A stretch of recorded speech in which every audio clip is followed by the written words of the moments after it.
Mitos y leyendas. La búsqueda del laberinto del Minotauro. Es uno de los mitos griegos más famosos. La leyenda del monstruo definitivo. Mitad hombre, mitad toro que se alimentaba de carne humana.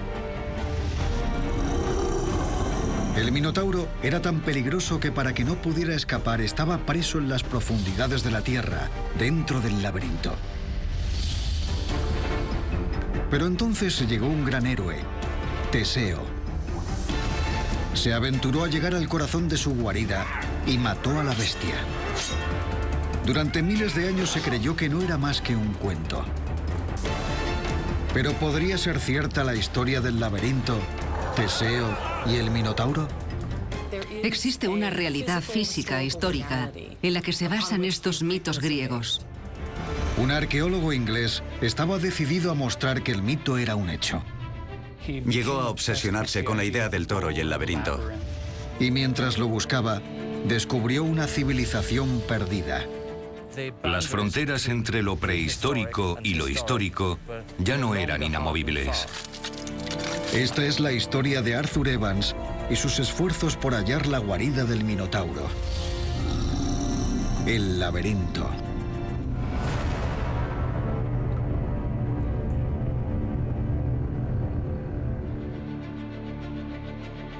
Arthur Evans nació en 1851 y creció en la ciudad industrial Nash Mills, 40 kilómetros al norte de Londres. Su padre, John Evans, era el dueño de una próspera fábrica de papel, pero su verdadera pasión era la geología, materia en la que era un distinguido erudito de su época. El joven Arthur no mostraba signos de haber heredado la inteligencia de su padre, y cuando su madre falleció inesperadamente, el muchacho se refugió en un mundo de imaginación. Sentía fascinación por las historias de la antigua Grecia y su héroe favorito era Teseo, el asesino del Minotauro. El Minotauro era un monstruo, hijastro de Minos, rey de Creta. Minos había derrotado al rey de Atenas en una batalla, cuyo castigo fue alimentar a la bestia con la carne de jóvenes y doncellas. Su cuerpo era el de un hombre, pero tenía cabeza de toro y dientes de león con los que desgarrar la carne de sus presas. El príncipe Teseo, hijo del rey de Atenas, estaba decidido a acabar con este pacto. Si mataba al Minotauro, se ganaría el amor de su padre. Pero Minos había escondido a la bestia en un laberinto bajo su palacio. Quien entraba jamás lograba salir. Bajó por un sinuoso sendero entre rocas, cavernas y arcos, pasando por encima de montones de piedras. En el centro del laberinto, Teseo encontró al Minotauro.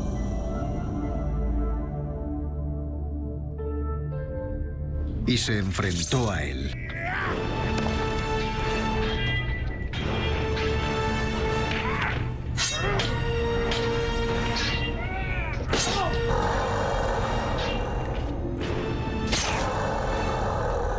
Y con la espada del rey atravesó su garganta. El Minotauro estaba muerto. Y Teseo escapó hacia la luz del sol.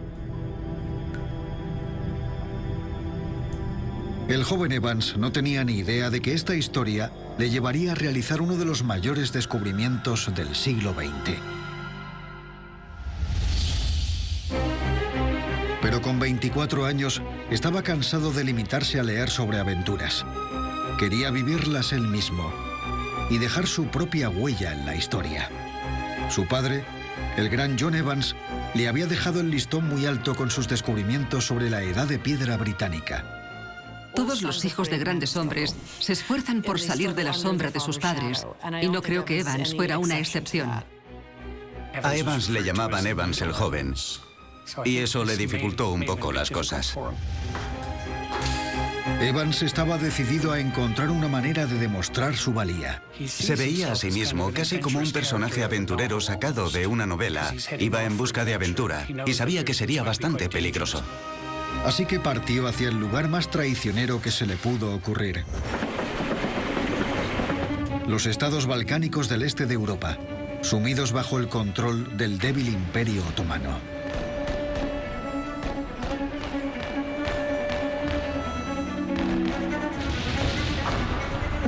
Pero no salió según lo planeado. Evans fue arrestado bajo sospecha de ser un espía ruso. Fue liberado, pero volvió a ser encarcelado y finalmente liberado por fomentar la rebelión. Por fin había vivido aventuras, pero seguía sin hallar su propósito en la vida. De vuelta en Inglaterra, le costó encontrar trabajo, hasta que en 1884, gracias a sus contactos familiares, consiguió un puesto mal pagado a las afueras de Oxford. Se convirtió en encargado del Museo Ashmolean y era responsable de una colección abandonada de desvencijadas antigüedades. Puede que no hubiera mucha acción, pero era el sitio ideal para dedicarse a su pasión por la historia antigua, y confiaba en encontrar un tema de estudio que le permitiera igualar los logros de su famoso padre.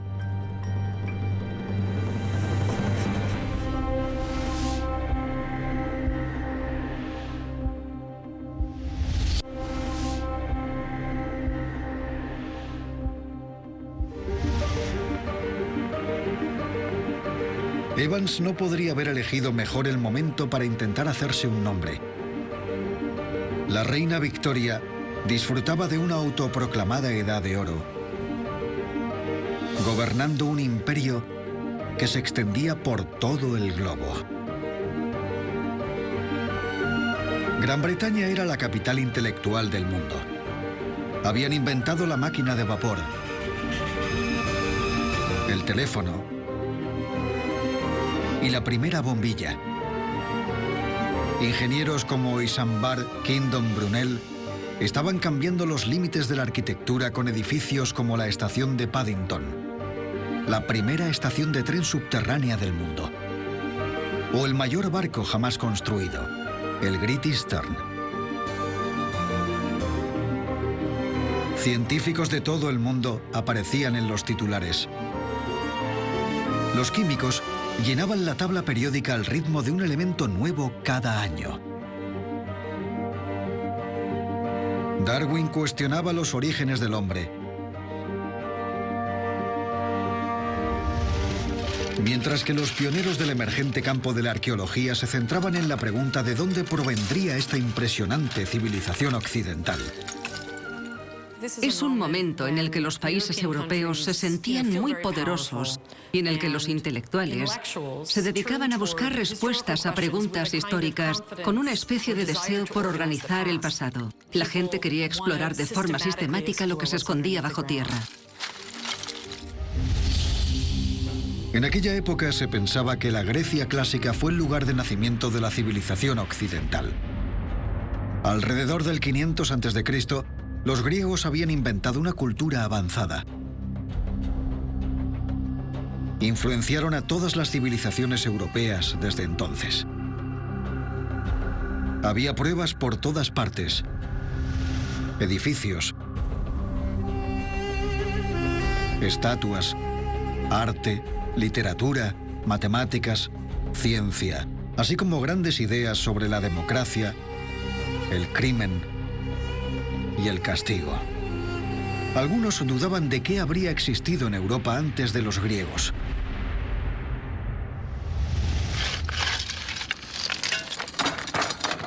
Hasta que la arqueología empezó a desmentir creencias tradicionales. Evans había quedado cautivado por las noticias de que Heinrich Schliemann, un arqueólogo alemán que había ido en busca de la legendaria ciudad de Troya, la había encontrado en una colina turca.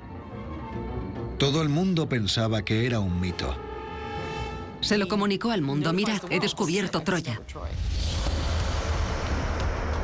El antiguo poeta griego, Homero, había hecho famosa esta historia.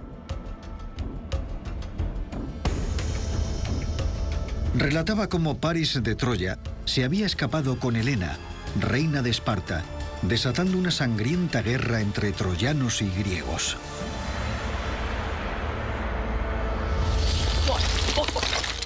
Ese fue el primer momento en el que empezaron a creer que estos mitos, que habían sobrevivido del periodo clásico, no eran solo mitos, sino que en cierto modo se basaban en hechos históricos. El mito podría haber sido real, lo cual causó sensación en la prensa. Pero Schliemann no se detuvo ahí.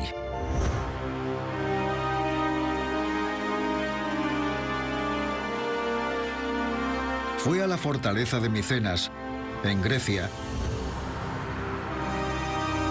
donde afirmó haber descubierto la tumba dorada de su legendario rey, Agamenón, que lideró los ejércitos griegos durante la guerra de Troya. Dentro de la ciudad encontró tumbas ricamente adornadas. En una había una máscara de oro. Y dijo: he visto la cara de Agamenón. Micenas era al menos 1000 años anterior al periodo de la Grecia clásica. ¿Serían los orígenes de la civilización europea más antiguos de lo que se creía?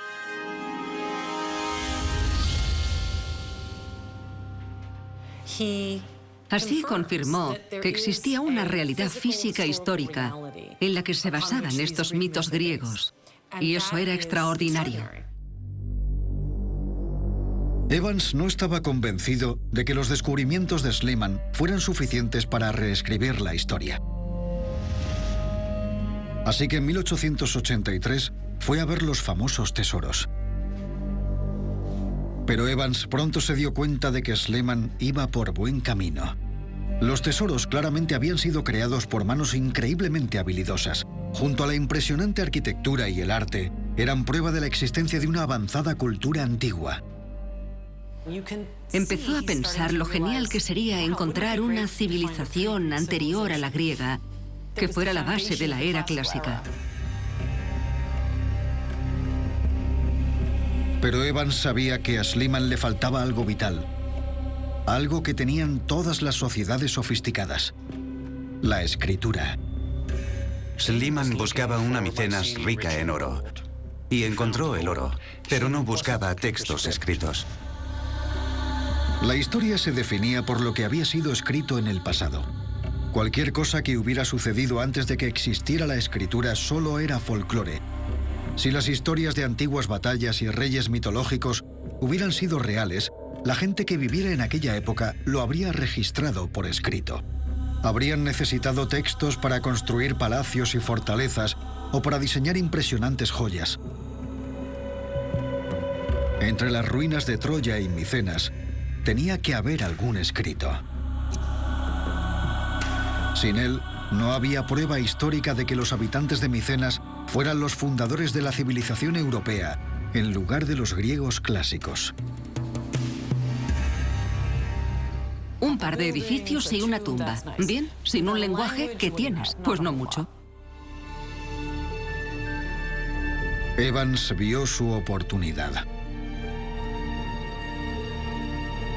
Si podía encontrar un escrito prehelénico, cambiaría de un solo golpe la historia europea.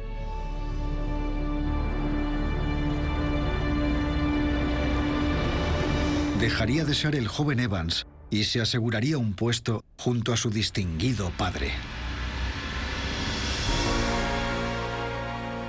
Schliemann aparecía en todos los titulares, igual que su padre. Creo que Evans quería conseguir sus propios titulares. Y así empezó la búsqueda de Evans en pos de los orígenes de la cultura europea. Fue un viaje que le guiaría hacia su historia favorita de la infancia. Si Troya, Micenas y el rey Agamenón habían sido reales, ¿tendría la leyenda del Minotauro alguna base histórica? Todos esos personajes eran reales. ¿Lo sería también Teseo o el Minotauro? ¿Incluso el laberinto? 1888, Oxford, Inglaterra. De vuelta en el Museo Ashmolean, la teoría de Evans siguió siendo solo eso. Sin pruebas de una escritura prehelénica, estaba en un callejón sin salida.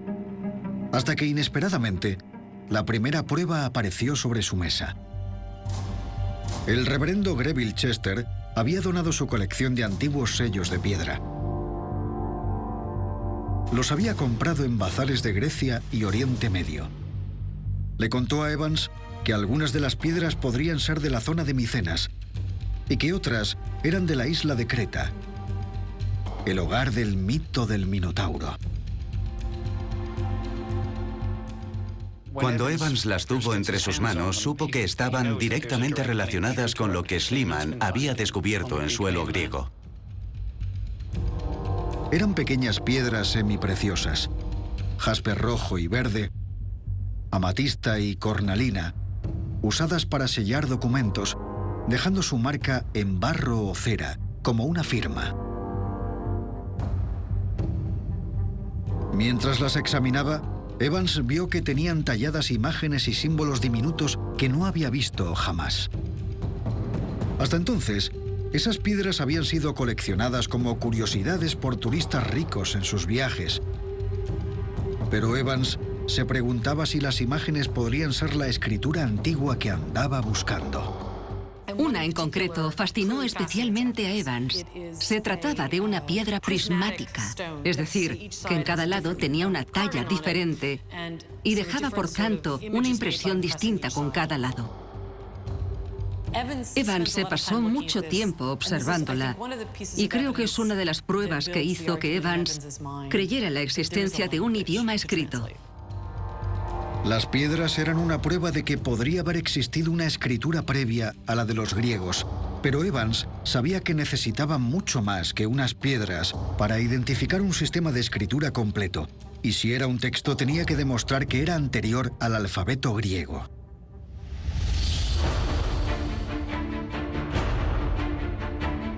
Su siguiente hallazgo lo realizó en un viaje a Roma, donde conoció a un arqueólogo, Federico Halber. Era un experto en la isla de Creta. Y le contó a Evans que los granjeros cretenses desenterraban con regularidad sellos antiguos de piedra. Todos tenían talladas misteriosas imágenes, y la gente de la zona los usaba como collares. Pero le contó a Evans algo más. El emplazamiento en el que habían encontrado las piedras era un lugar llamado Knossos. Allí se rumoreaba que se escondía el palacio del mítico rey Minos, quien construyó un laberinto para contener al furioso Minotauro. Evans estaba intrigado. Se le ocurrió que el origen del primer sistema de escritura europeo podría estar relacionado con el mito del Minotauro. Ambos misterios podrían resolverse en la ciudad de Knossos, en Creta.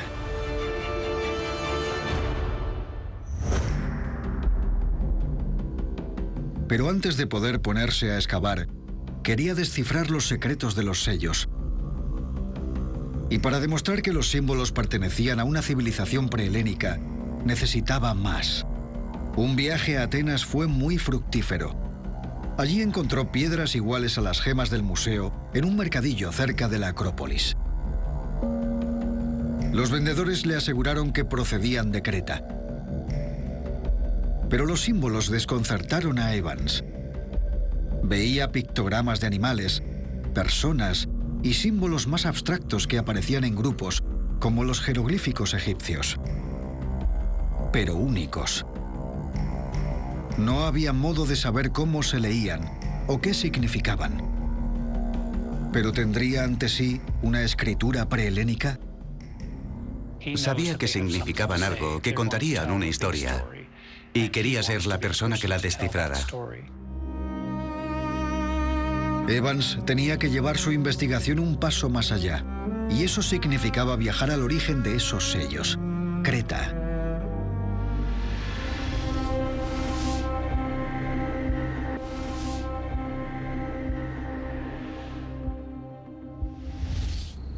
Tras 6 años estudiando los sellos de piedra, Evans escaló la colina de Knossos en busca de los restos del legendario palacio del rey Minos,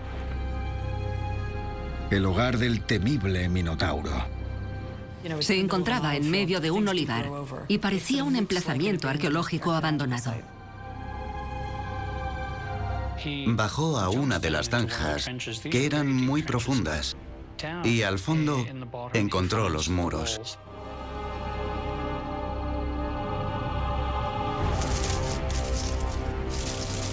Evans realizó un hallazgo de inmediato. Reconoció algunos símbolos tallados en la pared de piedra, las marcas de un mundo antiguo. Vio unas marcas talladas que en algunos casos eran idénticas a la escritura jeroglífica que había estado examinando, con la que había estado trabajando e intentando descifrar. Eso hizo que creyera que tenía pruebas directas de la escritura. Una pared estaba tallada con símbolos que Evans había visto en algunos de los sellos. En su mente no cabía duda alguna. Estaba convencido de ir tras la pista de la primera escritura europea. Entonces hizo otro descubrimiento que avivó aún más su imaginación. De repente todo fue real para él, porque vio lo que llamamos un hacha doble. El hacha de doble filo, también llamada labris, era un arma antigua y, según algunos, el símbolo sagrado de una encarnación anterior del rey de los dioses griegos, Zeus. El mito hablaba de la alianza de Minos con Zeus. Evans estaba convencido de que esta marca demostraba que el edificio había sido el palacio de Minos. Creía que la palabra labris era muy parecida a la palabra griega para laberinto. ¿Habría una conexión? ¿Sería ese el primer paso para descubrir la verdad sobre la leyenda del Minotauro? Para desenterrar los secretos de Knossos, Evans tenía que obtener acceso permanente al lugar. Comprendió que tendría que comprar las tierras. Sobre aquella colina de Knossos, Evans se dio cuenta de que para superar a sus contrincantes, tendría que comprarla como había hecho con las piedras y tendría que ser el dueño del lugar. Así que intentó adquirirlo. Evans dejó a un agente local a cargo de la compra y regresó a Oxford para hacer un anuncio.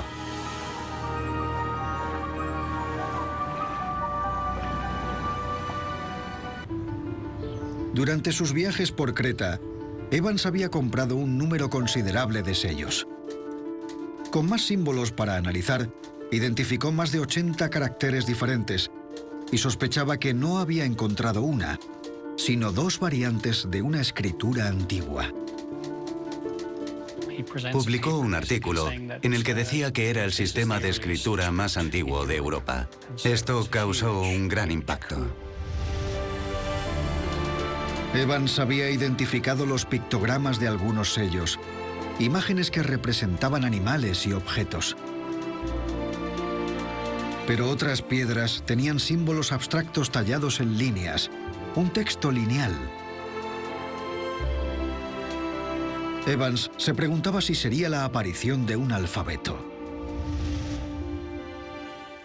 Para los expertos europeos de 1894, la idea de que fuera un alfabeto muy antiguo que usaran los habitantes de Micenas era todo un avance, porque formaba parte de su definición de civilización.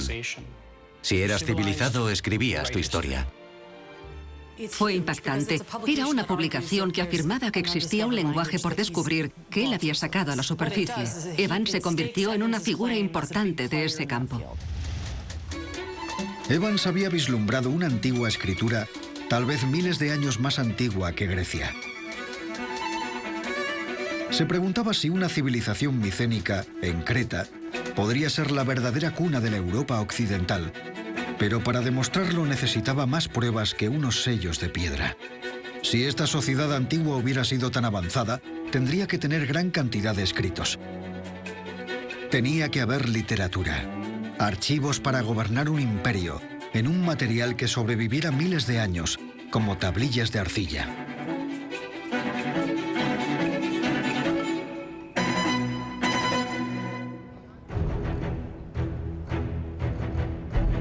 Evans esperaba noticias sobre la compra del terreno.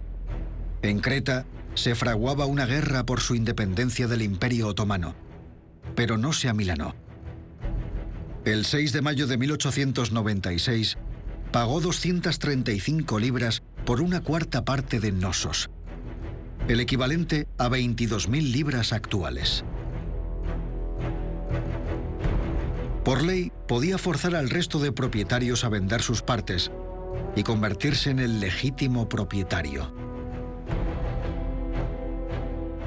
Se cree que Evans tuvo mucha suerte de estar ahí en el momento adecuado y tener el dinero para comprar las tierras en el momento justo.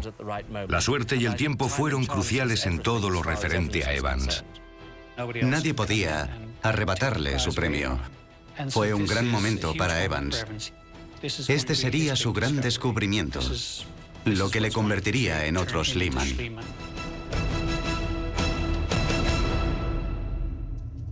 El conflicto cretense forzó a Evans a suspender sus planes durante 2 años. Pero en septiembre de 1898, la guerra por fin terminó.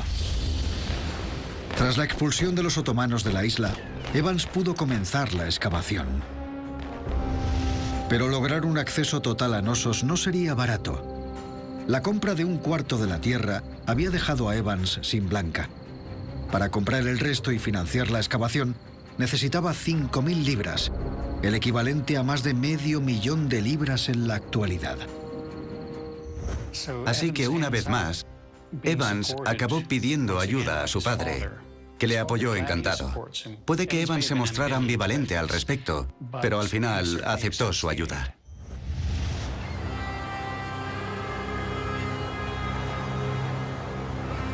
...1900, Creta. Tras una larga travesía en barco, Evans llega a la costa. Ahora era el dueño legítimo. Pero después de 16 años como encargado de un museo, está totalmente fuera de su elemento. Evans sabía que no tenía la experiencia necesaria para dirigir un proyecto de ese calibre. Puede que se sintiera un poco abrumado. Necesitaba a alguien con experiencia. Necesitaba a alguien que hablara el idioma local, que pudiera manejar a un gran número de trabajadores y documentar cualquier hallazgo. Conocía al hombre adecuado para el trabajo.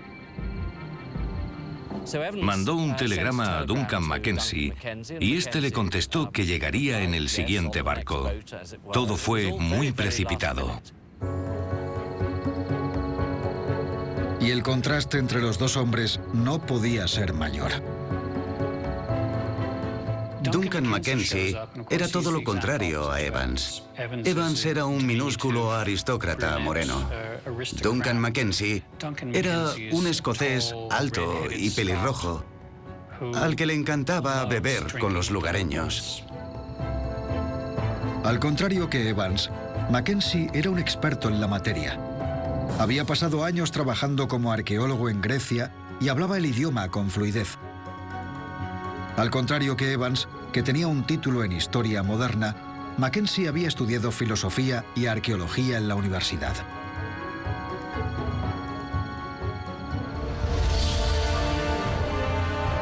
Mackenzie contrató excavadores y el grupo partió hacia Knossos. Era un momento que Evans llevaba 6 años imaginando. A las 11 de la mañana, los hombres ya habían levantado una tienda principal prestada por el ejército británico y habían izado la bandera de la Unión para que nadie dudara quién estaba al mando. Antes del mediodía ya estaban sacando tierra de la colina. La primera excavación a gran escala del Palacio del Rey Minos había comenzado. Primero, Evans buscó el perímetro del edificio, empezando por las paredes que encontró décadas atrás. Probablemente Evans estaría ansioso. Se había gastado mucho dinero de su padre. ¿Y si no había nada que encontrar? ¿Y si estaba totalmente equivocado?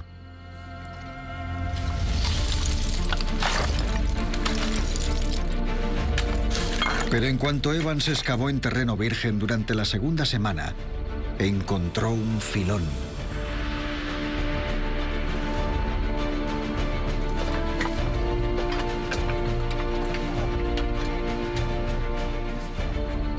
En el punto más elevado del sitio había una tina de barro llena de tablillas con inscripciones. Era algo que nadie había encontrado en Grecia ni en Europa.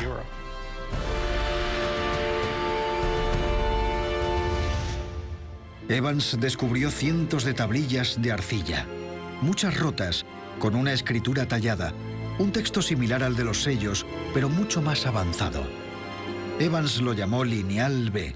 Estaba en tablillas de arcilla, no de piedra, lo que indicaba que es una especie de lenguaje de uso cotidiano. Reconoció algunos de los símbolos, pero no todos, y se dio cuenta de que era mucho más complejo de lo que pensaba. Era fascinante. Y además, el descubrimiento de la cerámica significaba que Evans podría datar las tablillas de arcilla. Ese mismo día, localizaron una vasija, un tipo muy específico de recipiente que Schliemann había encontrado en gran número en Micenas. Así que conectaba de manera inequívoca la cultura que Evans estaba desenterrando en Knossos con la que Schliemann halló en Micenas. La cerámica era del mismo estilo que los hallazgos micénicos encontrados en el continente y databan del año 1400 a.C. La escritura lineal B era al menos 900 años más antigua que la de la Grecia clásica. Para Evans, esto probaba que los micénicos de Creta habían inventado la cultura europea y no los griegos clásicos, más recientes.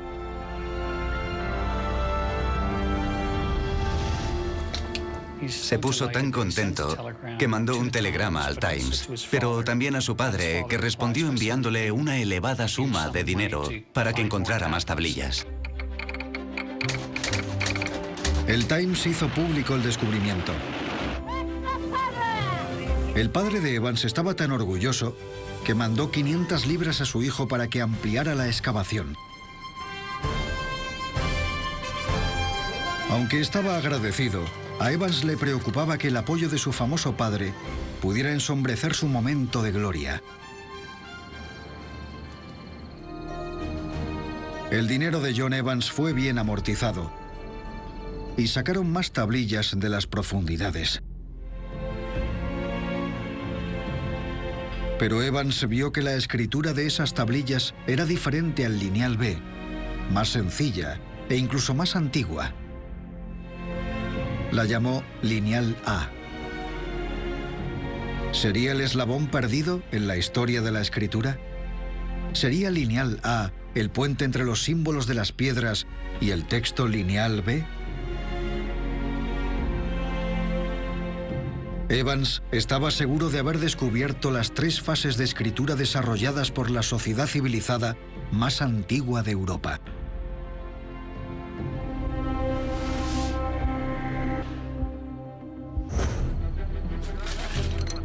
Evans estaba decidido a llegar más lejos. Quería descubrir la raíz del mito, encontrar el laberinto y al Minotauro. 3 semanas después, los trabajadores estaban excavando en una sala llena de escombros cuando encontraron un fragmento de un mural que representaba la pezuña de un toro. Esto hacía referencia al Minotauro. Era donde Teseo fue a luchar. Tenía pruebas tangibles entre sus dedos que relacionaban el sitio con la historia mitológica. Era la primera vez que Evans vislumbraba lo que podría ser el Minotauro. Pero ¿dónde estaba el mítico rey? En la misma sala, Evans realizó un descubrimiento más notable aún. En la pared opuesta al mural había un imponente asiento de piedra. Dijo, he encontrado el primer trono de Europa. En Europa los tronos son muy importantes y Evans había encontrado el primero. Debió ser una extraordinaria confirmación para Evans con todos los riesgos que había asumido. Para Evans, no cabía duda de quién era su dueño. Se convirtió en el trono de Minos. El laberinto y todo lo demás estaba relacionado con Minos, el Minotauro y Teseo. Pero todavía no había ningún laberinto.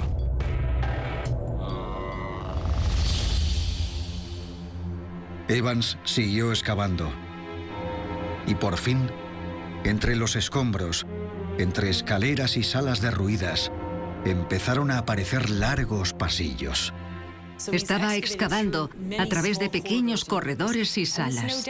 Sin duda, eso le recordó al concepto del laberinto. Evans, un hombre de ciencia, creyó haber encontrado el laberinto del rey Minos, pero quería hallar más pruebas del Minotauro. Y el día 55 de la excavación, los trabajadores estaban recogiendo los escombros, cuando se oyó un grito.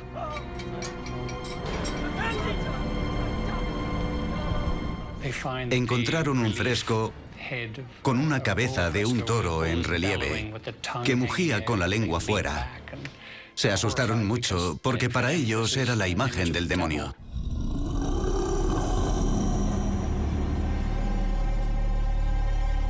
Habían encontrado un fresco de yeso en 3 dimensiones de un toro a tamaño real, resoplando y preparado para embestir. Evans lo vio como una confirmación de que era la cabeza del Minotauro. Era literalmente una ilustración tridimensional del pasado mitológico. No solo tenía el laberinto, sino que también tenía la imagen de un toro enfurecido que aparecía en más de una pared. Aquella gente debió alucinar con todo esto.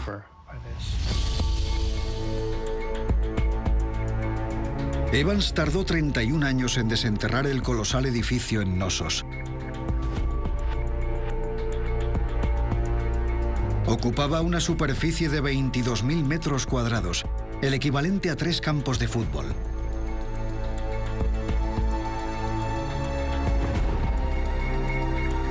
Y estaba rodeado de más artefactos de los que jamás Evans pudo imaginar.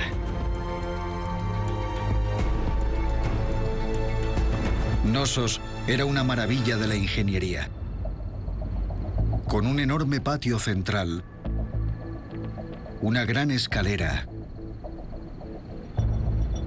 y una de las calzadas más antiguas y mejor conservadas de Europa.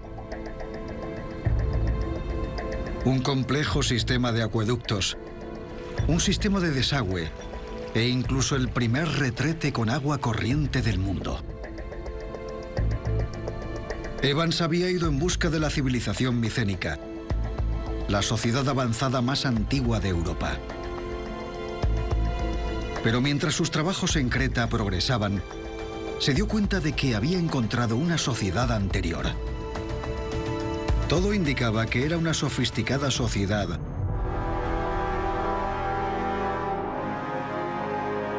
que había florecido alrededor del 2700 a.C.,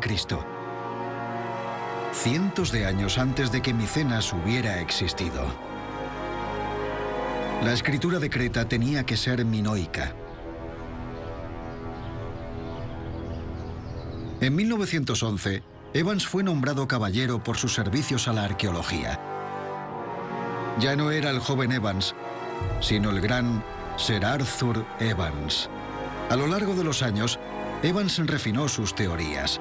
La idea del Minotauro era genial para ocupar los titulares de los periódicos, pero Evans tuvo que admitir que era más probable que los minoicos hubieran venerado al toro como parte de su religión. Puede que jóvenes y doncellas llegaran desde Atenas, pero no para alimentar al Minotauro, como decía el mito, sino para saltar sobre los toros como rito de iniciación. Arqueólogos posteriores han rechazado su modelo del gran palacio de Knossos. Su diseño era producto de su imaginación. Había ignorado pruebas que sugerían una historia diferente. Evans había descubierto una nueva civilización. Lo que hizo con ella fue convertirla en el tipo de civilización que él quería, y la centró en los mitos griegos sobre Creta. Se obsesionó con la idea del toro y el laberinto, y lo que nos llegó a través de la mitología. Los expertos modernos no creen que Knossos fuera un palacio, sino un templo dirigido por sacerdotisas que veneraban a los dioses para asegurarse cosechas abundantes. Nunca se encontraron pruebas de la existencia de Minos. Evans encontró fragmentos de diferentes frescos y creó a su rey. Se desconoce quién ocupó el trono que Evans encontró. Así que, ¿por qué Evans, que se consideraba un hombre de ciencia, había ajustado los hechos a la imagen que él tenía del pasado? ¿Habría representado subconscientemente el verdadero significado de la leyenda del Minotauro?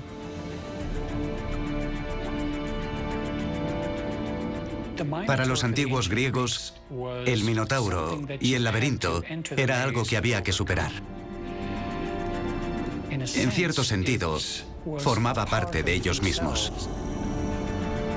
¿Habría perdido Evans su objetividad debido a su necesidad psicológica de superar a su padre? ¿Se habría visto impulsado por el mismo deseo que su héroe, Teseo, ganarse la admiración de su padre?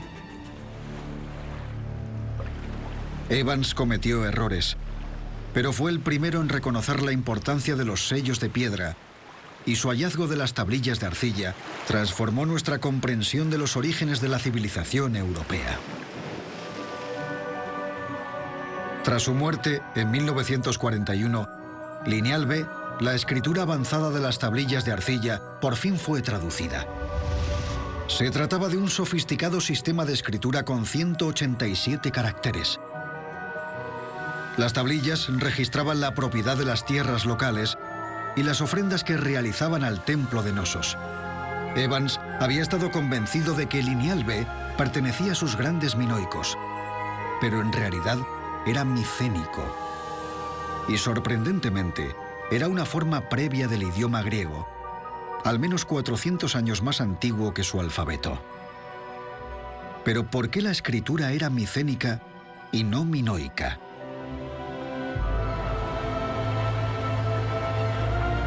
Los expertos actuales creen saber lo que ocurrió. Los minoicos de Creta desaparecieron alrededor del año 1450 a.C. y entonces llegaron los micénicos del continente y descubrieron la escritura minoica.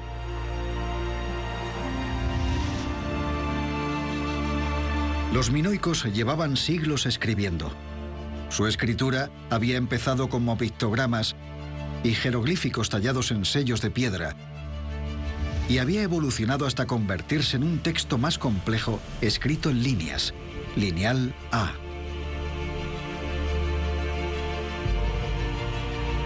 Hasta el día de hoy, el significado de los jeroglíficos y del Lineal A sigue siendo un misterio.